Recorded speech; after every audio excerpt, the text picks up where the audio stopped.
He's a brilliant cricketer, outstanding man. He's also England's Test captain. And at the moment, we are setting up in a particular way as an 11 in T20 cricket. Joe's not in that. And then the decision moves towards, well, if he's not in that starting 11 at the moment, although no doors are closed to him in the future, and that could easily change, where's the right place for Joe, who plays so much cricket, who gives so much to England every time he plays. And the decision is that it's not right for him that we have him in the squad if he's not likely to be starting. So he's not in the squad for the T20s. Is he happy with that decision? So moving forward, that could easily change. I think we've all seen, that Joe's an exceptionally adaptable and outstanding batsman, and he could easily come back into the reckoning. But at the moment, that's where it sits. Sure, that's a good observation. That obviously, even after a very demanding, unusual summer in which those guys have obviously been in the test match bubble all the way through, we still want to field our strongest 11 in these games. And we're very excited about, I say strongest 11, we want to have access to the strongest 11 for conditions and given the opponent all the way through this 6-game spell. It's a wonderful opportunity to finish the summer on a really strong note.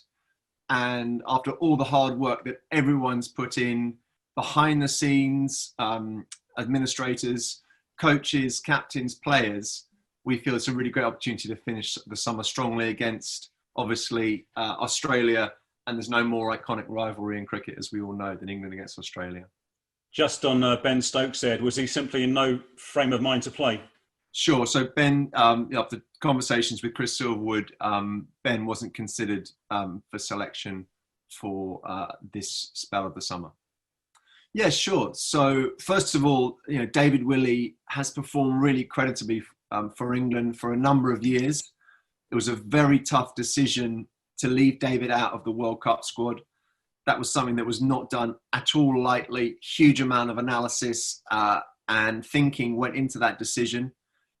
And I think I said at the time to you guys that was a very difficult thing for us to communicate, and we did it with complete openness and transparency. But that doesn't change the fact that someone was taken out of the World Cup squad at the last minute, who had been a big part of England's white ball journey, which obviously culminated, that chapter of it culminated with that wonderful World Cup final last summer. David's gone away, he's worked on things, he's shown how resilient and determined he is as a cricketer. He's come back having put in a lot of hard work.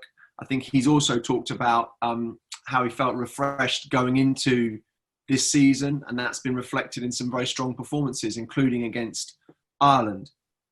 The fact is with David is that we are preferring at the moment some other people to him, and that's a very difficult decision. It's of course extremely disappointed from David's point of view, who's playing good cricket and still has ambitions to be, in all the England white ball sides. But that's one of the unfortunate consequences of having a lot of strength in depth. We work hard on trying to establish strength in depth, but of course the down, it's not from a squad point of view, but from an individual point of view, the downside is that sometimes players who've done very well, even recently, they've done well, still can't find a place in the squad. And that's the situation with David. Everything he achieved against Ireland has been noted.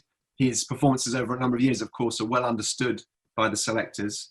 But in this instance, we are giving opportunities to other people. One of the issues